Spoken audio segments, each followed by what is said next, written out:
entravent notre progression vers la lumière. Ces forces positives favorisent une prise de conscience plus profonde des aspects de la vie qui peuvent nous apporter un bonheur durable et un véritable épanouissement. Citerai Torah, secret de la Torah, 13. Et le soleil se lève aussi, et le soleil se couche. Qohélet 2.5. Il demande, pourquoi le roi Salomon a-t-il commencé son livre de sagesse par ce secret du lever et du coucher du soleil? Rabbi Elazar dit que le roi Salomon a basé son livre sur les 7 vanités sur lesquelles le monde est établi. Les piliers et les fondations qui soutiennent le monde sont appelés vanités, car, de même que le corps ne peut pas durer sans vanité, également appelé souffle, le monde ne peut pas durer sans ces vanités mentionnées par le roi Salomon. Et celles-ci sont au nombre de 7, comme il est écrit, vanité des vanités. Dit Qohélet, vanité des vanités, tout est vanité ibidem de. Au total, il y a 7 vanités dans le verset, la vanité est une, la vanité est au pluriel, et comme le pluriel signifie au moins 2, cela fait 2 vanités.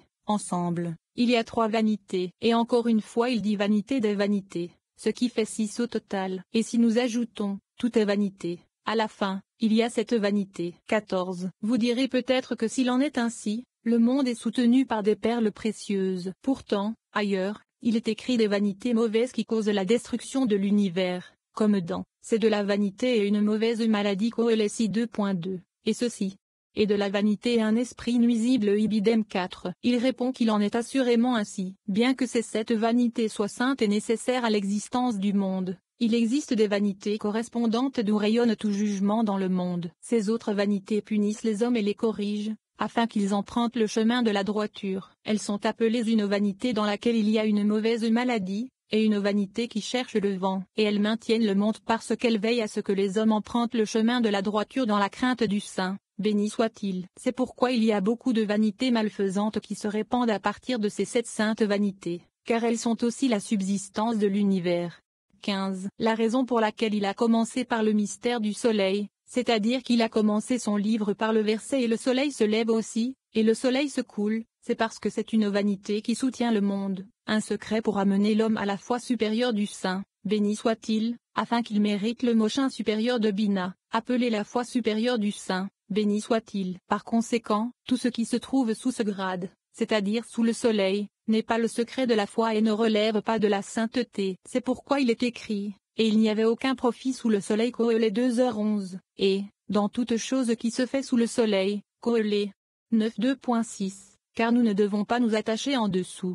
16. Et le soleil est dans la lune, à savoir, Zahir Ampin est uni avec la Nukva. Ils sont un sans séparation, et bien que la lune soit sous le soleil, comme la Nukva est sous le grade de Zahir Ampin, au moment de l'union tout devient le soleil. C'est-à-dire que même la lune est alors considérée comme faisant partie du soleil, car l'accrochage spirituel signifie la similitude de forme. Alors la lune peut recevoir Shema du soleil, qui est Zahir Ampin, sans être considérée sous le soleil. Et tout ce qui est sous ce dernier est esprit nuisible. Si le Shema est attiré par le soleil vers Zahir Ampin et Nukva, il devient une vanité qui recherche le vent, c'est-à-dire qu'il devient un clipa et un fien, et il est interdit de s'y attacher.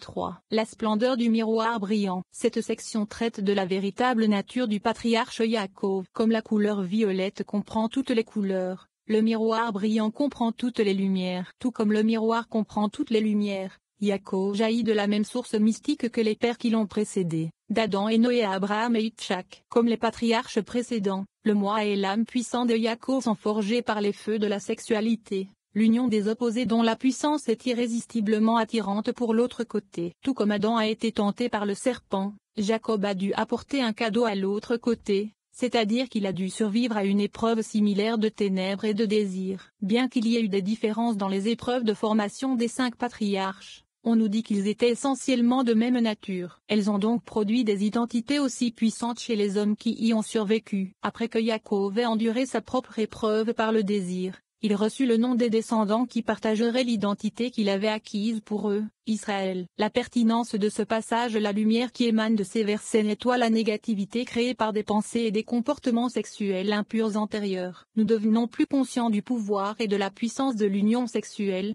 et nous sommes inspirés pour garder l'acte libre des influences de l'autre côté qui l'accompagnent toujours. Les lettres hébraïques invoquent la puissance des 5 patriarches pour nous aider à vaincre les obstacles et les tentations employées par le mauvais penchant sournois qui réside en nous et autour de nous.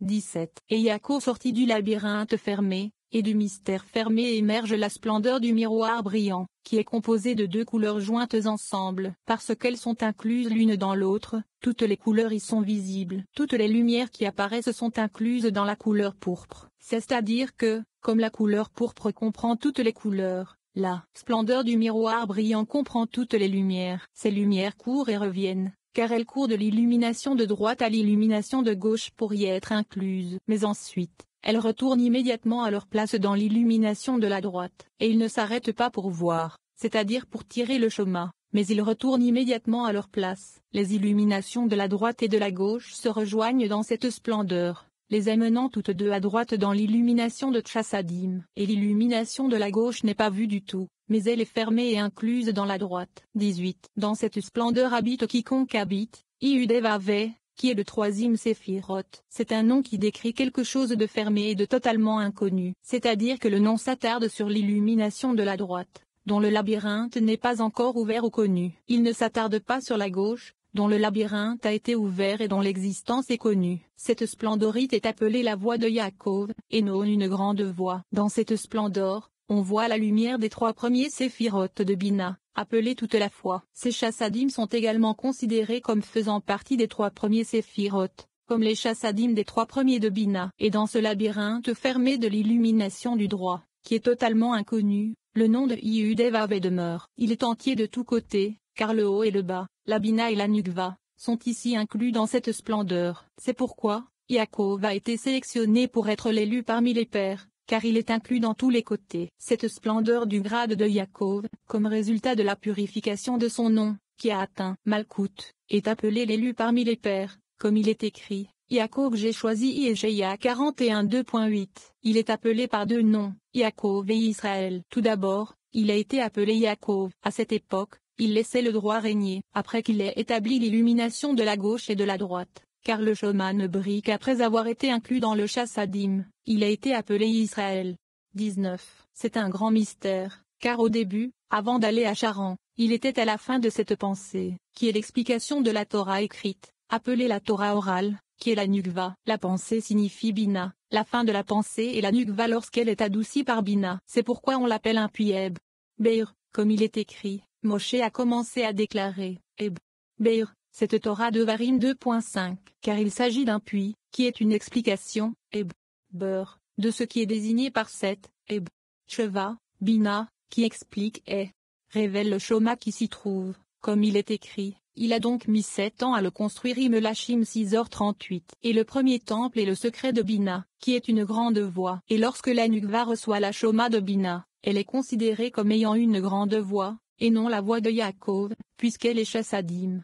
20. La fin de cette pensée se produit à Be'er-Sheva où Yaakov a atteint le sommet de sa foi, c'est-à-dire qu'il a atteint les trois premiers séphiroth de l'aspect de Chassadim qui sont appelés le sommet de la foi. Parce qu'Yaakov s'est attaché à cette foi, les trois premiers séphiroth de Chassadim, il doit être jugé au même endroit où ses pères ont été jugés, l'endroit où ils sont venus et d'où ils sont partis en paix. 21. Adam a été jugé le premier. Il a été tenté par le serpent. Parce qu'il n'a pas fait attention, il a été séduit, et il a péché avec une femme de prostitution. Osée 2.2. Le serpent primordial. Noah a été mis à l'épreuve, mais il n'a pas pris garde. Il a été séduit par une femme de prostitution et a péché, comme il est écrit. Il but du vin et s'enivra, et il se découvrit dans sa tente Béréchit 9h21. Abraham y entra et s'en alla, comme il est écrit, et Abraham descendit en Égypte Béréchit 12h10. Et Abraham monta hors d'Égypte Béréchit 13. Itchak est entré et reparti, comme il est écrit, et Itchak se rendit chez Avimelech, roi des Philistins, Béréchit 26, et il monta de là à Be'er-Sheva Ibidem 23. 22. Après que Yaakov soit entré dans le grade de la foi, qui était le domaine de l'illumination de la droite, il devait apporter un cadeau à ce côté, c'est-à-dire au souverain de l'illumination de la gauche, en survivant à une épreuve, car celui qui survit à l'épreuve est aimé et choisi par le Saint, béni soit-il. Il est écrit, Yaakov sortit de Be'er-Sheva, du côté de la foi, du côté droit, et alla vers Charan, qui est le côté gauche, où une femme prostituée prend place, une femme fornicatrice. Et bien qu'il y ait de nombreuses différences entre ces 5 épreuves, l'arbre de la connaissance, le vin capiteux, l'Égypte, les Philistins et Charan, qui étaient les épreuves d'Adam, No, Abraham, Itchak et Yaakov, néanmoins, elles ont la même racine, à savoir, le fait de tirer la choma uniquement du bas vers le haut, ce qui est appelé une femme de prostitution.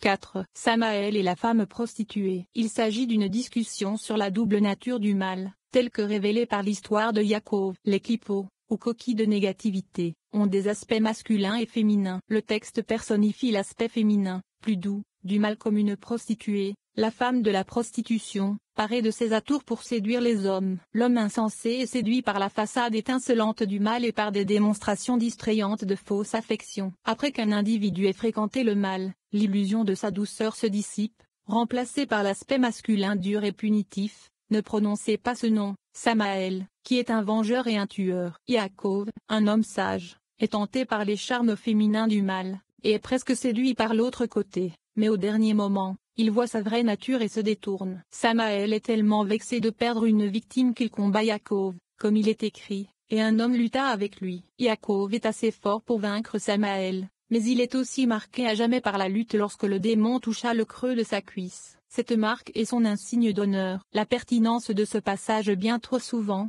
nous sommes la proie des illusions de notre existence matérielle, et cela n'est jamais sans coût. Notre ego peut être séduit par la flatterie et les occasions de gagner du prestige et de l'honneur. L'orgueil et les pressions sociales rendent la croissance et l'épanouissement spirituel presque impossibles, ce qui ouvre la voie à la plus grande des batailles métaphysiques. La lutte contre notre propre ego. Les sages ont compris ce défi et nous ont donné la possibilité d'invoquer la puissance de Yaakov à travers les lettres hébraïques qui composent ce passage. En nous renforçant face au mal, nous acquérons le pouvoir de voir à travers sa façade attrayante, et de surmonter les tentations qui entravent notre voyage vers la lumière.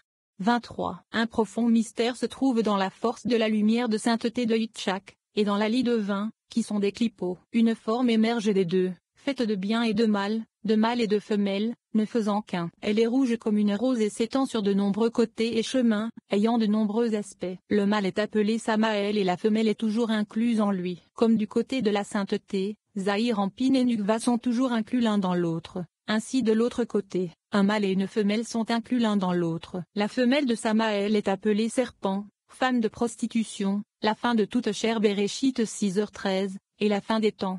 24. Deux mauvais esprits s'accrochent ensemble. L'illumination de l'esprit du mal est une mince lumière, à savoir, seulement les 6 extrémités sans la tête. Et l'esprit de la femme se matérialise de bien des façons et par bien des chemins, étant une partie entière, la tête et le corps, car dans le clipa, la femme est plus grande que le mal. Elle s'attache à l'esprit du mal, portant d'amples bijoux comme une abominable prostituée se tenant sur les routes et les chemins principaux pour séduire les hommes. Cela nous apprend qu'elle n'apprécie que ceux qui commencent à marcher sur le chemin d'Hachem et qui sont susceptibles de tomber dans son piège. Par conséquent, elle est considérée comme se tenant sur la route principale, début de la dévotion d'Hachem. Mais pour ceux qui sont habitués aux voies d'Hachem, la prostituée est séparée d'eux et n'a aucun pouvoir sur eux. 25. Quand un imbécile s'approche d'elle, elle le tient et l'embrasse. Puis elle lui verse du vin plein de lie et de venin de serpent. Après avoir bu, il se prostitue après elle. Quand elle voit qu'il se prostitue après elle et qu'il se détourne du chemin de la vérité, elle enlève toutes les décorations qu'elle a mises pour cet insensé, comme il sera expliqué.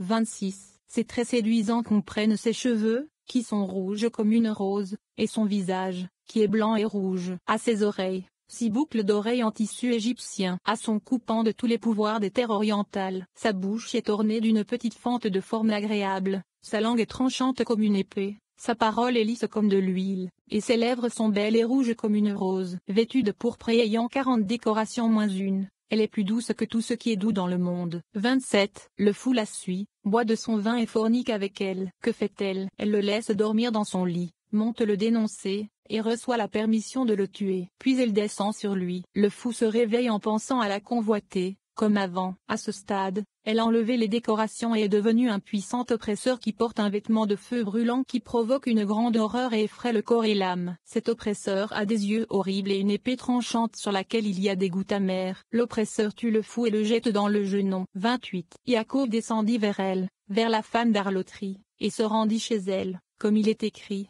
et se dirigea vers Charan, un lieu de perception et de jugement. Il y vit toute la décoration de sa maison et fut sauvé d'elle. Et il retourne terre d'Israël. Son mâle, Samaël, était vexé d'avoir été sauvé d'elle. Il descendit pour se battre avec lui mais en vain, comme il est écrit, et un homme lutta avec lui. Béréchit 32 2.25. C'est alors qu'il fut sauvé d'eux tous, complètement perfectionné, et élevé d'un grade en